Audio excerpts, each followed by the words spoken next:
Breakthrough Action est le mécanisme de l'USAID et plus spécifiquement de PMI pour appuyer le gouvernement de la Côte d'Ivoire à travers le programme national de lutte contre le palu pour les interventions de changement social et comportemental.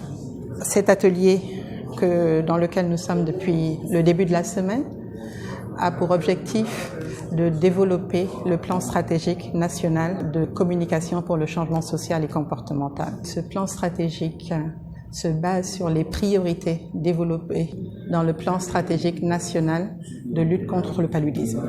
Le pays a été divisé en plusieurs strates en fonction du nombre de cas de palu qui se développent dans ces différentes zones. Et la stratégie nationale intensifiera ces interventions dans ces zones à haute endémicité. Et l'autre élément aussi, c'est que se basant sur les stratégies pouvant avoir un haut impact dans le cadre de la lutte contre le paludisme, des plans stratégiques spécifiques ont été développés. Par exemple, pour une des nouvelles interventions que le pays a adoptées, à savoir la pulvérisation intradomiciliaire, un plan stratégique spécifique de communication pour le changement social a été développé. C'est la même chose pour la MILDA, qui est aussi une intervention qui est prouvée sur le plan international comme une intervention efficace et qui a été adoptée par le pays. Un plan d'intervention a été développé où nous avons identifié les cibles sur lesquelles nous devons intervenir, comment nous devons intervenir sur ces cibles-là, avec quel message et à travers quels canaux.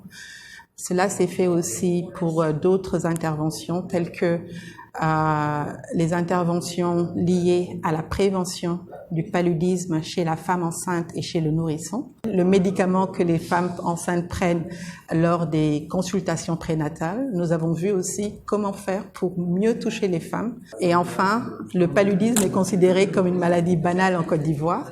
Et il y a un des éléments importants pour nous permettre de sortir de cette crise et éliminer le paludisme de la Côte d'Ivoire, c'est de pouvoir recourir aux soins de façon très précoce. Donc ça aussi, c'est un élément sur lequel nous avons travaillé. Donc la prise en charge des cas de palu ou des cas de fièvre, quel comportement adopter quand notre enfant a la fièvre, quel comportement adopter quand nous-mêmes, en tant qu'adultes, nous avons la fièvre. Nous avons beaucoup discuté de cela et trouvé quels moyens ou quels sont les messages que nous pourrions et interventions que nous pourrions faire pour arriver à avoir les bons comportements par rapport à ces différentes thématiques qui sont très importantes pour nous permettre de gagner la lutte et d'avoir zéro palu au niveau de la Côte d'Ivoire.